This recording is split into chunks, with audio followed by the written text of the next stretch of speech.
Hey everybody, it's Steph from the High Moon Podcast. I know y'all heard this clip already by now or seen it with Stephen A. Smith and Shannon Sharp going at it with these women at ESPN discussing Caitlin Clark. I gotta say, Caitlin Clark has been the most polarizing figure in sports thus far this year, right? Excluding women's basketball, but in particular, definitely women's basketball, right? And yeah, she's not on the Olympic team. And you know what? At first I was like, it's not a big deal. I get it. You want to have veterans on the team and everything like that. But because I don't watch women basketball, this whole situation has brought to my attention, they mentioned on the show earlier, is that the women's basketball team has won, 7 Olympic golds or something like that? 7 Olympic golds. Okay.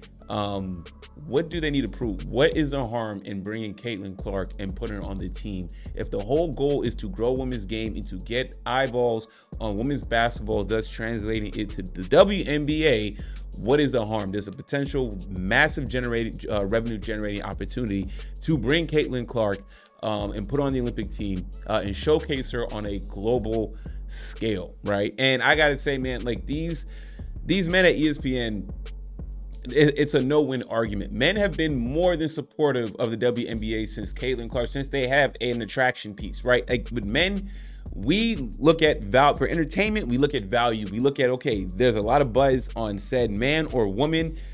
They're doing something that we haven't seen before. They're coming into a league. We're all interested, right? This is what the WNBA has been asking for decades, since its inception. Now they finally have their hope diamond in Caitlin Clark. And you see just the combative tone in nature, or just the unwillingness to listen, right? I mean, you would think the women would be in large more supportive because they've been complaining about being broke and not having money to support this YMCA version of basketball called the WNBA, right? And, Stephen A. Smith and Shannon should leave this subject alone at this point, right? Why, as men, should we care if this is going to be women's attitude about Caitlin Clark? I'm going to play a couple clips. I'm going to put a link to the full vid in the description so you can watch it fully without my commentary, okay? So I will be pausing to talk about or skipping around, so just warning you now. So yeah, this is a part that I found interesting coming from Andrea Carter about the marketability, and then next I'm going to skip to a part where Stephen A. pretty much just ethers their point, which is kind of buffers what a lot of us has been saying. So let's get to it. I'm going to go last, Andrea. Go ahead and speak. I understand that I understand the marketing perspective, but Shannon, in terms of building camaraderie, you can do that at the World Cup. You can do that at the Pan American Games. You could do that at a qualifying tournament. There are other opportunities to build Caitlin's chemistry with all of these women. You know when the best opportunity to do that is? At the All-Star Game. The All-Star Game is fun. The All-Star Game is enjoyable. The All-Star Game is an opportunity for you to get to know each other. That's what the All-Star Game is for. Nobody cares about other players in the WNBA getting to know Caitlin Clark, or the world getting to know Caitlin Clark, right? Listen, name the last time you watched the WNBA All-Star Game. Let me know if you've seen it last few years. Do you know who the last women All-Star MVPs were? Right? Okay, and then this point of not doing the World Cup of basketball, nobody's watching that too, like that. Okay, Olympics is, in terms of for a sport like basketball, is the standard that people watch for the world competition. Okay, nobody's watching the FIBA and World Cup competitions, man. So that's a lie as well, right? So you wanna expose her that way. Yeah, I can understand her getting some reps in that sense, but that's not the true exposure. The true exposure is gonna be these Olympics in Paris. This is the Olympics. Go look at pictures from Team USA when they played in Beijing. That arena was packed. They showed up to watch those women because those women are making history. And what I would challenge everyone to do that is now refusing to watch the Olympics apparently is maybe you should tune in to see what these other women are capable of and what Caitlin is going to be and what Caitlin will play with. But nobody cares about those other women though. That's the problem. Those other women, they did the WNBA, other women did a poor job of supporting the other women and truly showcasing them for us to give a damn about, right? Like I said, we finally have a Caitlin Clark, right? That is the attraction piece. That is the part that everybody wants to see her tune in to watch.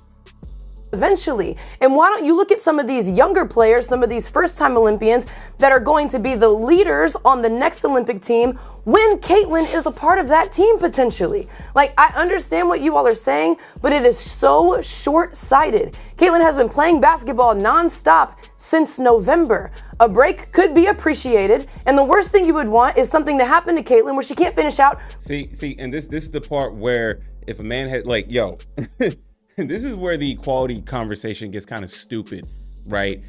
Oh, Caitlin Clark has been playing, it's been nonstop for her since November, right? Okay, well, plenty of athletes, especially in the men's side, you know, they play all year. Some make it, have deep playoff runs, and then they strap up and play for the Olympic squad. Okay, so if a man can do that and women want to say we're equal and stuff like that, then what is the problem? Now we're getting into, oh, she may be tired, right? She needs time to decompress type of talk. For what? Right? So now we need to baby Caitlin Clark. On one hand, you're saying don't baby her, right? With the foul calls and this league is tough. Okay, well, if these women are tough, okay, then what's the problem with playing these additional games? Basketball is her career. She's an athlete. She's 22 years old. What is she should be perfectly fine outside of getting a major injury to compete. Okay, I don't care if it's plenty of athletes play year round. All right, a lot of athletes in many different sports play year round. Okay, especially when they're young, right? And then what do you like her playing this long and into that's great. She's getting a lot of reps in the WNBA. Okay, and she's gonna get some minutes and learning how to play with vets on the Olympic squad. Stupid argument. The WNBA season. I know you all want to grow this game so quickly, but I don't know how dollars from TV deals watching the Olympics translates from dollars from TV deals watching the WNBA. She's stupid, right? See? You see the argument here is to still suppress Caitlin Clark, and even now is getting to the economics. I mean, I'm surprised she's on TV allowed to say this. Okay. Again, I mean, this is Olympics is a global. It's on the global scale. Everybody's watching. Jersey sales for Caitlin Clark would definitely go off the charts, right? Okay, you have the world interest in Caitlin Clark. Okay, she performs. They see her, you know, come in for a minute or two, or maybe she has a good game, whatever, right? Then those viewers will now want to see her in league competition, right? A lot of the players, I watch Champions League soccer, European club soccer. A lot of those players that I've grown accustomed to was from watching them on their respective national team in the World Cup. Okay, and I like certain players. Like, oh, that's a good player on the German squad. That's a good player on the Netherlands squad. That's a good player on the UK squad. Whatever it is, right? The African squad, right? Therefore, I want to follow their club career. Therefore, I become a fan of certain European clubs, such as Serie A, League One, Bundesliga, you name it, right? Crazy. So yeah, that's how it can translate, right? Basic viewership. Viewership's going to turn to fans, fandom, fans of specific players. Come on now. We're going to continue to grow the game and the W as people tune in to watch Caitlin in the W. And her rest and the potential dynamo finish to the season that she could have could grow the game more on the back end. Okay, I had enough of her. Now let's get to the part where Stephen A. pretty much ethers this discussion. He goes on to say, like, yo, you know, he mentions how why all of a sudden they're talking about like integrity of the game all of a sudden now, the quality of basketball when the men's side, Isaiah Thomas got cut, right? And they put in, they had Christian Laettner, who didn't play in the NBA yet. He just finished his career at Duke at the time. You know what I'm saying? So let's get to the meat of it. Let's see where he goes. Was compromising their integrity. We don't have to go there. I'm not compromising my integrity. Shanae isn't, you ain't, Shannon ain't, nobody. That's not what this subject is about. This is about history and what history has shown us and our willingness to open our eyes and pay attention to the reality, not to utopia, not to what we want something to be, but what it actually is. You lose me, Shanae loses me, and any human being is going to lose me when we're literally focusing on the content or the quality of a roster without bringing up the fact that, one, individual, a two-time champion, a national champion on the collegiate level, one of the greatest players to ever play in NBA history by the name of Isaiah Thomas, was left off the original Dream Team. Isaiah Thomas. You've got to be kidding me. It was a travesty what they did to him. They put John Stockton on the squad. I know he's a Hall of Famer. I know Isaiah introduced him. I know they're buddies. But that was highway robbery. Anybody with two eyes that watch the NBA knows that is one of the biggest crimes in the history of Olympic competition. There is no reason why Isaiah Thomas should not have been on that off of that team outside of certain players not wanting him on there. My point is this. It was still done. Why? Because as Shannon highlighted, the ultimate appeasement was aimed in the direction of another brother by the name of Michael Jordan. It's how it goes. And we said it. Right. With men's sports, there's a clear pecking order. Everybody may not like it, but we know who the apex guy is. The league knows who the apex guy is, and they got to market the hell out of that to continue to generate a lot of money and revenue into the sport, right? Last week, and I personally got accused of not promoting the WNBA more by our lovely colleague Monica McNutt. Another leftist former athlete that went off on Stephen A. Smith, right? Nobody was talking about the sport to accuse him, saying, oh, because on your platform and your power, it has nothing to do with his platform, his power. The sport had no buzz. All right, the league looked like it's going broke. Nobody cared. Okay, the only time the WNBA got traction is for, the anti-American Brittany Griner getting caught up in Russia. That was the only time the WNBA was really in the headlines for a prolonged period of time, right? And that was more politically driven than more sports related than anything. No problems with her whatsoever. Love her to death. But she accused me of that, right? No problem. Then we go on to acknowledge there are many others who didn't do enough of a job of promoting the WNBA. You know why we didn't do a better job of promoting the WNBA?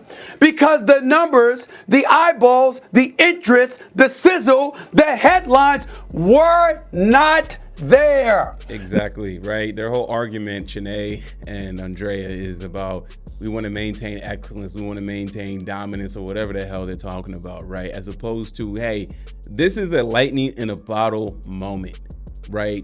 Capture it. You guys have been complaining for years. Now you have the world potential at your fingertips and on a big stage, right? You already have the Caitlin Clark buzz. Okay, cool. She's getting a lot of buzz in the States. Maybe she's getting some internationally, but now the stage on the World Cup is set, a silver platter for women's basketball and the WNBA, right? And also too is it's also a disservice, I would say, is that there's like for basketball around the world, for the other teams and the women's teams in the Olympics that are going to play the U.S., they get to share that spotlight and that stage. So let's say, world's watching Caitlin Clark, but then there's another female player that's putting in work on a different country, different team, doing really, really well, right? So now it's a shared stage, it's shared attraction, shared eyeballs now, that shared viewership, that additional exposure for other players, not just the other players on the USA team, but other women around the world that got game, right? No one cared. The public didn't care. Right. And so now you have somebody that has the world caring, and you say to her, well, you know what? We want to make purely basketball decisions. It's the right thing to do, and we got to be worried about how other people are going to feel. But you're still complaining about the max salary being $250,000. You're still complaining about the absence of eyeballs. You're still complaining about the lack of headlines and notoriety and pub and cachet. You're complaining about all of these things. And the one person who has proven they can alleviate that concern, right, that could ultimately serve to benefit the better whole, now we want to sit up there and get all altruistic and stuff and talking about, hey, it's about the sanctity of the game and the level of competition. You're going to win by 30 without her, just like you'd win by 30 with her. So, I mean, he goes on to body the rest of this debate, right? It's not really much of a debate, in my opinion. It's a direct, clear-cut answer that you need Caitlin Clark, right? And, they want to still hang on to the old guards, right? They still want to, not upset the vets, right? Because you got this new girl coming in, getting all the attention and all the shine. And again, I've said this before, when it comes to women, they cannot truly be supportive of another woman, right? There's plenty of male leagues and other, sports leagues, male driven. Obviously, when a new dude comes in that is going to help their sport, they're all on board, right? They may not like it internally, the attention, they want to prove it, but they prove it on the field of play, quarter play, whatever it is. But they know that competition against that star player is going to generate views, is going to generate attraction for their sport. They're not going to talk down about the star players. In the male leagues, you rarely hear other players talk down on the apex dudes. They understand that this dude is driving our sport. He's good for the game. When it comes to the women, now it's all about the actual product on the court, making sure the quality of the game is good, and a bunch of it feels like a straw man argument, right? It feels like, when you have this clear opportunity, like Stephen A just said, that Caitlin Clark is on a silver platter, has the world by the hooks, right? You guys are going to squander because you want to protect the old guard. You want to protect whatever sanctity, which you really never had, right? They even mentioned, Shanae was like, their game's been clowned for years, right? Because nobody cares, right? You didn't want to make any adjustments to the game. You didn't want to make any improvements. You want to keep it exactly like the men's game. Fine. We checked out. Okay, the women aren't watching it as well. I mean, you got a few who are diehard WNBA fans. Cool, because you're a woman. You want to watch women like people that look like you to play. Cool, but we know that men are the driving factor in business. Men are the driving factor in gaining that viewership and gaining that dollars, right? When you have the men on board and you have a tangible product and the world wants to see, we support it. But it's gonna fall on deaf ears, right? I mean, this is how they think. This is how women think when it comes to business, which is a lack of business acumen in this sense. Not all women, but and just speaking in generalities, but this is how it is though, right? Stephen A, he says the capitalist, and this is the capitalistic mindset that he alludes to, right? Shannon Sharp, same way, right? If you are concerned about not getting, if having a cap at 250 is low, why aren't we getting paid like the men? Well, Exhibit A, right? This is your chance, right? The men, the NBA has been supporting the WNBA for years, obviously, So now you have a chance that you can alleviate some of that pressure from the men supporting that dumb league with a Caitlin Clark who can generate eyeballs, right? This is just crazy, man. I say, look, guys, the men have spoken blue in the face about this. They've been more than supportive of Caitlin Clark in the WNBA, right? Caitlin Clark has brought new fans or new viewers, and this is what they're doing. They're just self-destructing, and you have talking heads like this on primetime TV. If this is their attitude and how they're coming across this, it's like, you know what? We good. If you're not going to support your top players, why should I support the league as a whole? You know what I'm saying? So anyways, y'all let me know what y'all think about all this, man. Thanks for watching. Sorry for the lengthy vid. Please like, subscribe. I'm out.